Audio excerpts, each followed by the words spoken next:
So now that we've done the ray diagrams for lenses, let's look at the mathematical treatment. You're going to see some very familiar faces in this one. Now, I'm going to present equations without proof just because, again, I've done it in the past where we've done the proofs in the geometry. Students didn't really like it and it led to a lot of groans and, why are we doing this? So I decided to kind of forfeit that. Again, this is physics, not math, so I guess I feel okay not presenting the proofs on this. If you want to find them, the internet is your friend on this one. So, the equation that we use to analyze thin lenses is this 1 over do plus 1 over di equals 1 over f. Well, hey, that is the equation that we used for mirrors. They're one and the same. We can use the same equation for thin lenses as we can with curved mirrors. And then what's this? We also have another equation that we've seen before. This m equals hi over ho equals negative di over do. Well, that's just beautiful. All the equations that we've learned already, they're still applicable for thin lenses. And then again, we mentioned that negative in front of the di over do, this is just to keep our sign convention consistent. And we'll talk about the sign conventions. You'll realize that they're no different than with mirrors. So again, for magnification, if the absolute value of the magnification is less than 1, your image is diminished.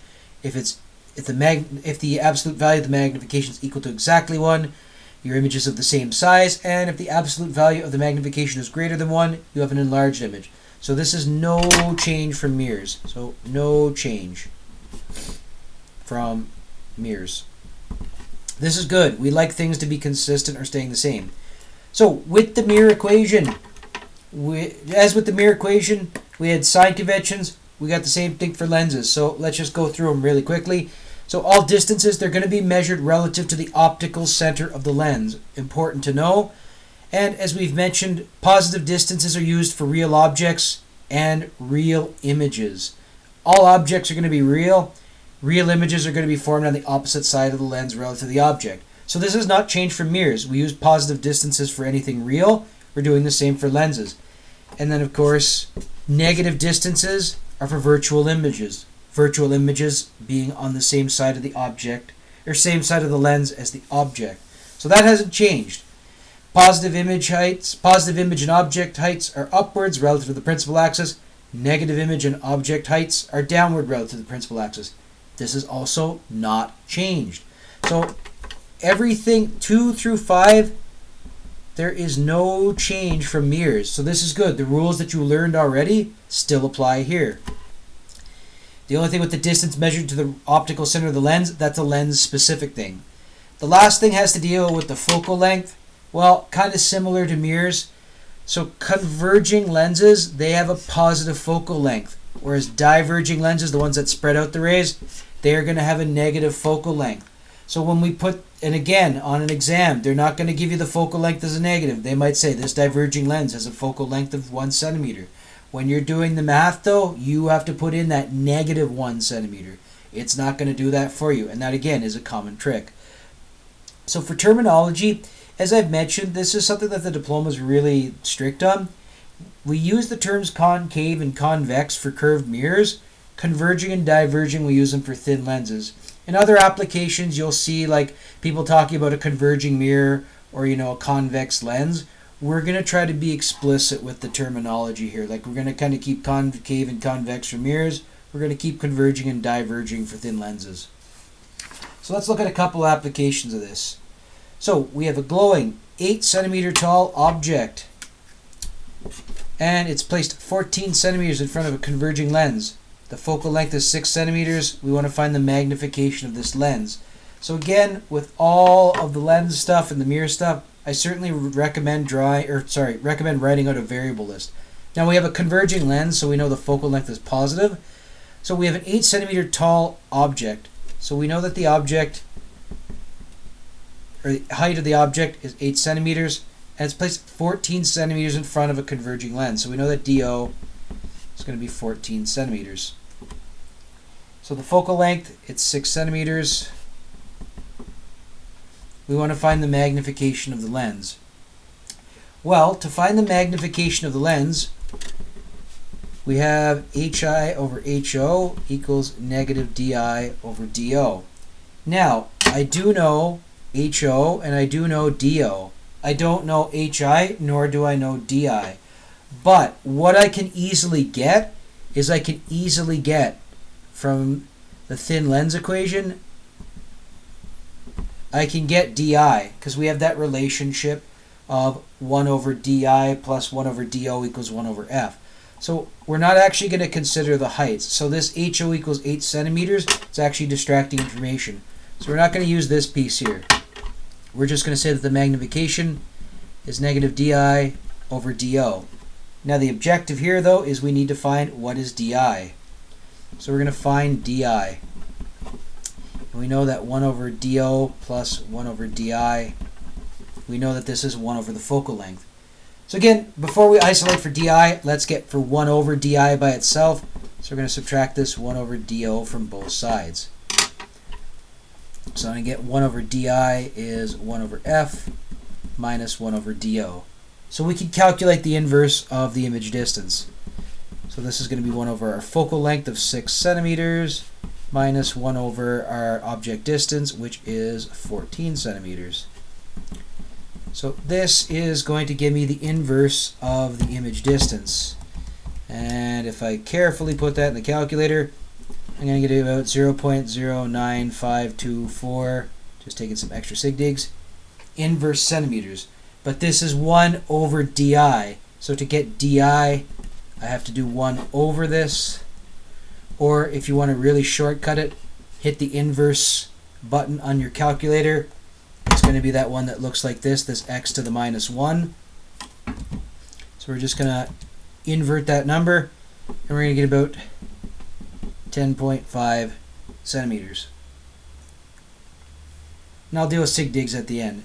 So now that I have the distance of my image from the lens, I know the distance of the object, what we're going to do is we're going to calculate the magnification. So the magnification is this negative di over do. So the magnification is going to be negative, and then we have the di of 10.5 centimeters. We have this do, we're told, of 14 centimeters. So last thing we're going to get here is we're going to get negative 0.75. Now we get 2 sig digs, which is good because this technically should be 2 significant digits.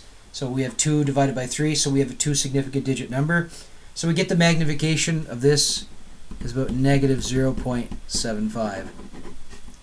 So this object, so we know that the object or the image is going to be inverted because of that negative magnification. We also know it's going to be slightly smaller because the absolute value of our magnification is less than 1.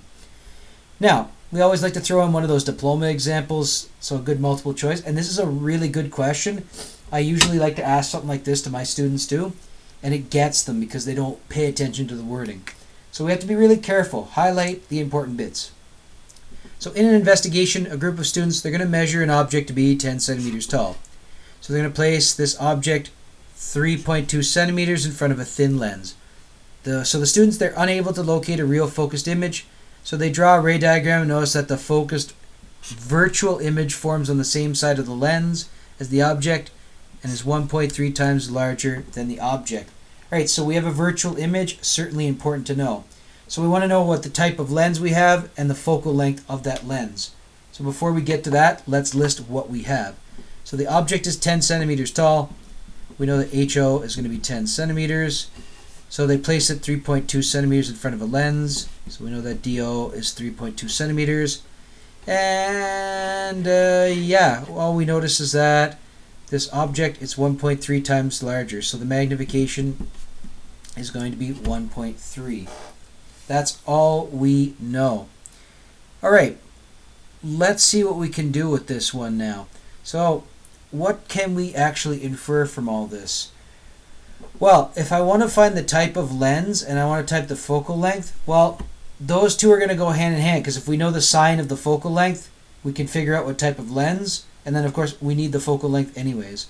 So to get the focal length, or at least the inverse of it, we need this 1 over DO plus 1 over DI.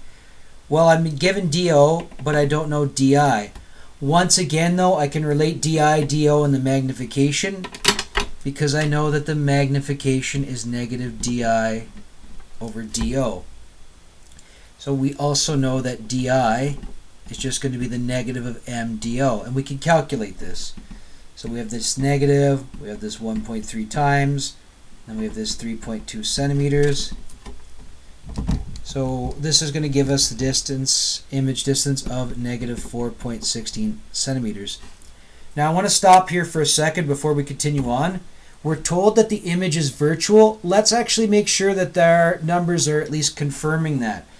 I have a negative di. If my image distance is negative, that tells us it's a virtual image. So that's consistent with the problem.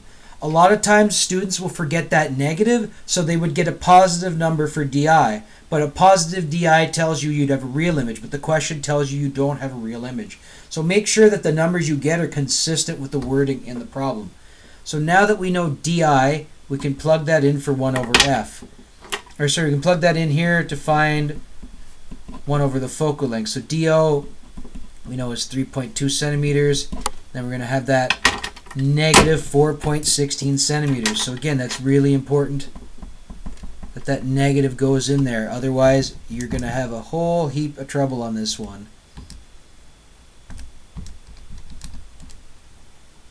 So for this, if I'm really careful, I'm going to get, let's see here. I want to just check my calculations one more time, just because sometimes I'm not sure what we're doing on the calculator, or sometimes I'm a little iffy about how it's entered. So I'm going to get that 1 over f is about 0.072 inverse centimeters. So if I invert that, this is going to tell me that my focal length is about 14 centimeters. So that's good. We have our 14 centimeters, so that's going to tell us we're either B or D. And then since the focal length is greater than 0, we know this is a converging lens. So then we know that our options are going to be C or D. So converging in 14, that's going to be D. Where you would get that 1.8, that is going to come from if you forget that negative sign here, and you just add these without that negative, you'll get a focal length of 1.8. So as I've mentioned, when you're doing anything lenses or even mirrors, you have to be really careful with the signs. If you mess up the signs, everything goes awry. If you're really careful with them, you'll get the answer right every time.